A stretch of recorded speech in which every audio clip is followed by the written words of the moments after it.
Welcome back to American Investigator. We're now joined by Chief Correspondent Scott Wheeler. Scott, after you turned the evidence over to U.S. Customs, did their investigation turn up anything? The U.S. Customs Strategic Investigations Unit spent over a year and a half looking into this case, and their investigation is ongoing. We informed them of our intention to continue with our own investigation, which took us to Canada and Germany. As a result, many questions were answered. Following the evidence wasn't easy. All there was to go on was the equipment lists and the fax cover sheets Ambassador Peters handed over at that meeting in New York.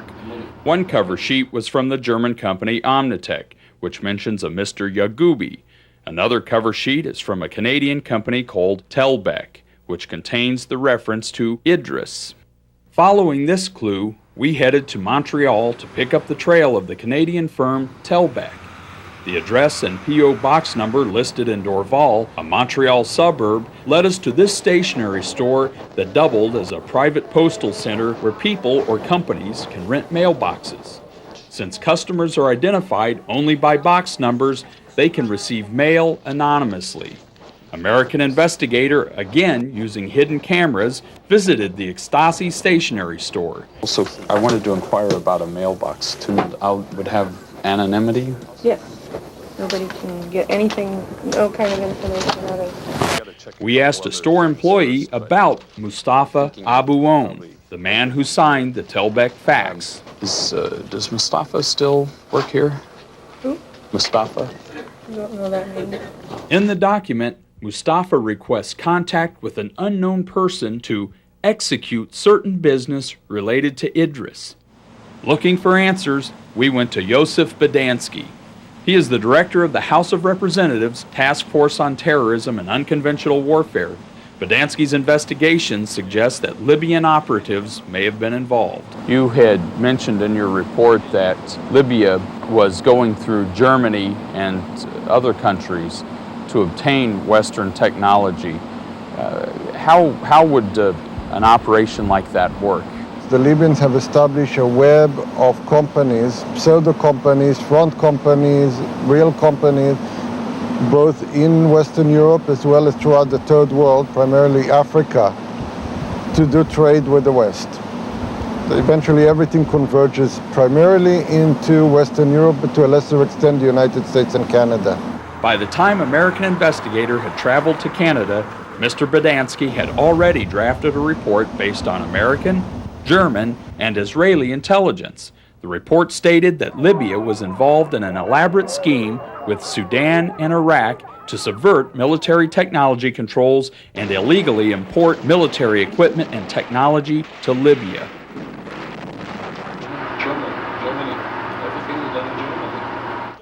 Are illegal arms trafficked through Germany to Libya? To find out, we placed a call to Mr. B. Bach of Omnitech Trading and Engineering, Germany, whose offices are located in this Dusseldorf neighborhood. We said we could supply the equipment he was looking for and asked if he had time for a meeting. I think Thursday might be better. Yeah, it should be nice if you can give me your schedule. Bach even offered to help arrange accommodations in Germany with certain conditions. There's a hotel very close to the airport. Means you must not leave the airport area. Bach agreed to a meeting at this Dusseldorf train station. Once again, we used a hidden camera and a concealed microphone. This time, however, I posed as the American arms dealer. Coming up, American Investigator goes undercover in Germany. Rosa is a very bloody, dirty country. You have it in your mind? Stay tuned.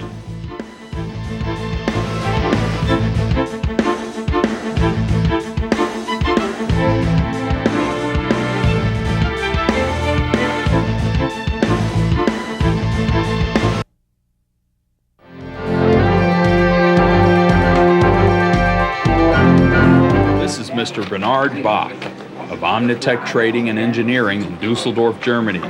He agreed to meet with me in this restaurant at the Dusseldorf train station. Mr. Lever, this is not my problem because the client has been requested requested by RF 5000. May I ask you a question? What is your part in this deal? I know the people who can get the things together. Means you can supply. I can supply. I tried to find out as much as I could about the end user, but I may have made Mr. Bach suspicious. But that leads to the real, probably the main problem, is the equipment is old. Old? Old, yes. We make money with the old system or with the new system. Doesn't matter. Mr. Leber, what do you think? If they like to have old things, why not? After discussing the terms of delivery, I insisted on knowing who the end user was. The user is a very bloody, dirty country in North Africa. You have it in your mind? Libya? Yes. And if this word is coming out, even for you in America or in Canada, the CIA will be behind you. Mr. Badansky explains why Libya relies on foreign middlemen. A Libyan official cannot walk into a company that produces some either direct military equipment or dual-use technology and say, I'd like to get this and that off the shelves.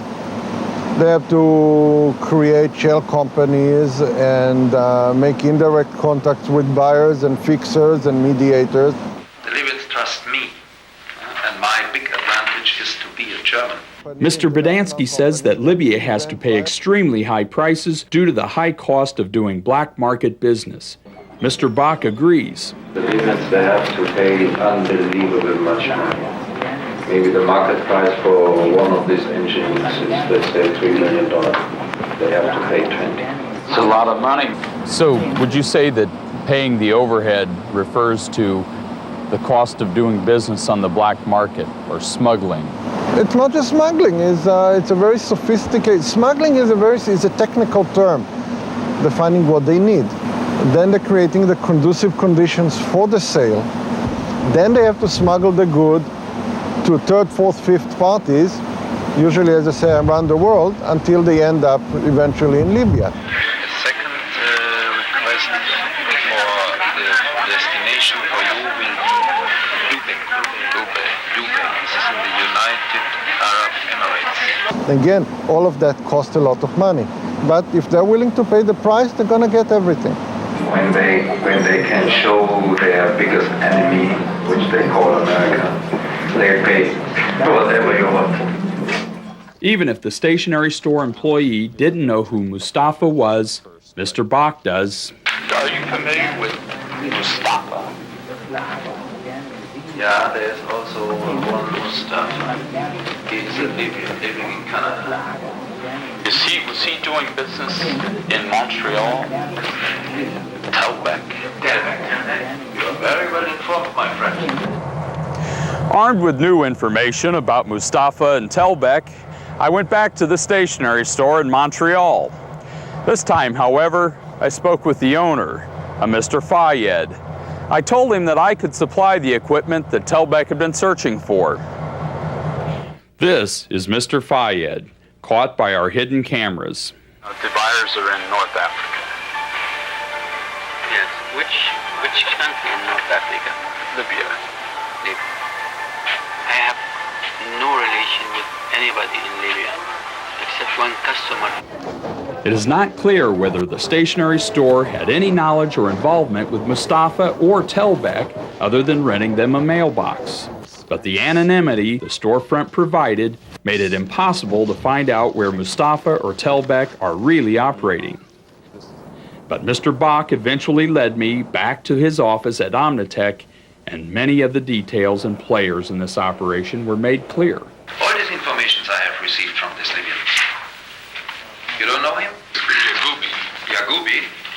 This is the Libyan. Oh, this is the Libyan. Yeah, Idris Yagoubi. The two names, Idris and Yagoubi, from different documents, turned out to belong to one person, Idris Yagoubi.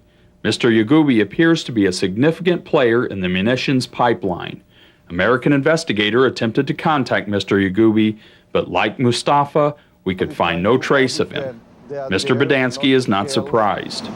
have the companies buy everything that they need to run the artificial product, including the dual-use technologies, and then vanish and make sure that there's a safety net for all the people who've been involved in it in case there's an audit and the sham is discovered.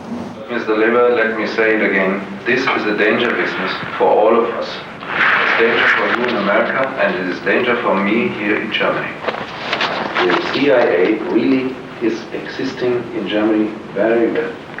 When you're ready to transfer to me any information, don't use my fax. Don't use my telephone. I give you a special fax number. Secrecy is a paramount concern for the operatives involved in a weapons and technology pipeline. But since we were playing the part of a munitions supplier, we were able to press Bach for information. How do we know how reliable these guys are? What I know is I'm not dealing with people from the streets. I'm dealing with people from the top level. Is there a danger in Libya obtaining U.S. military communications equipment? Sure, because if they believe that they need to have encrypted communication capabilities that can give the West headache, it means that they have something to hide from the West. And if they had something to hide from the West, it is in our interest to know what it is. It is simple as that. With the evidence of shell companies and shadowy figures that appear to be fronting Libya, American Investigator contacted the only Libyan official in the United States. A.O. Dorda is the ambassador of Libya's permanent mission to the United Nations. We confronted Ambassador Dorda with information we had obtained from B. Bach. We come across a contractor in Germany who is attempting to buy these munitions, and he says it's for Libya, and he says, I'm dealing with the highest levels of the Libyan government. I should put a very big question mark about that, and who said it, and to whom he imported that, and what it is, and to which company, and all these details which make you then judge whether that's truth or not. Would this be operations that are run out of the highest levels of the Libyan government?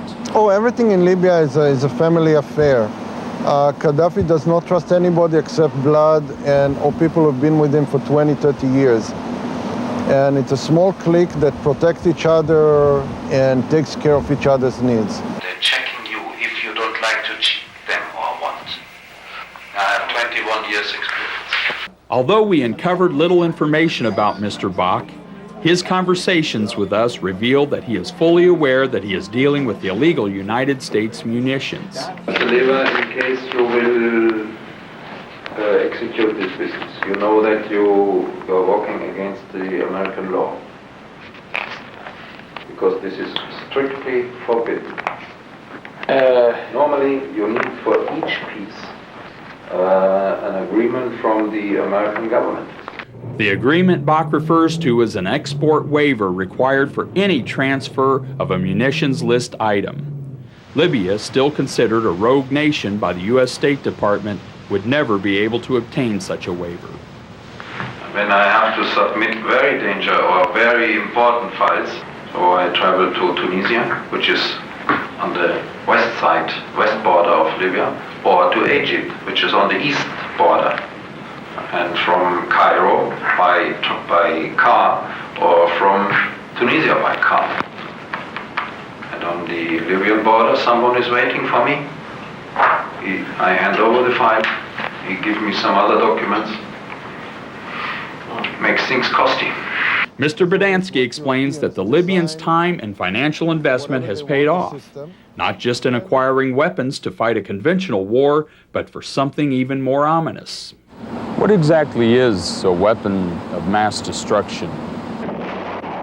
Weapons of mass destruction is a means to deliver large-scale destruction and especially large number of casualties. We usually use chemicals, toxic weapons, biological, radiological, and nuclear weapons fall into the definition of weapons of mass destruction. Badansky went on to say that the type of spare parts being sought by Libya are essential for the construction of weapons of mass destruction, something Libya has been doing for a long time. Yeah. They've been doing that for the last 10, 12 years, very, very successfully. It is a very costly way of doing business, but their achievement, the success to build a viable industrial infrastructure for weapons of mass destruction tells a lot. They've succeeded. The Task Force on Terrorism and Unconventional Warfare has stated in a report that Libya is in a project with Iraq and the Sudan to build a weapons of mass destruction plant in Libya. Is this true? For sure it is not true at all. The Libyan ambassador claims that they don't have any intent to build weapons of mass destruction. What do you say to that? Well, the Libyans have used weapons of mass destruction in Chad. The Libyans are known to have cooperated with both Syria and Iran. They clearly demonstrated that they have operational capabilities, not just theoretical knowledge. Still, Ambassador Dorda is adamant in his denials about the weapons of mass destruction production facilities. He says that Libya has its hands full with domestic projects. Libya is building projects for education, for agriculture, schools, universities, roads. We have in our small country, we have no time for anything else. Ambassador Dorda further states that Libya is not only not an aggressor, but in fact a victim of terrorist attacks by the United States. Libya is a subject of the terrorism. Libya is a victim of terrorism. But Libya have already a lot of evidences and proofs against the terrorism of the United States against Libya.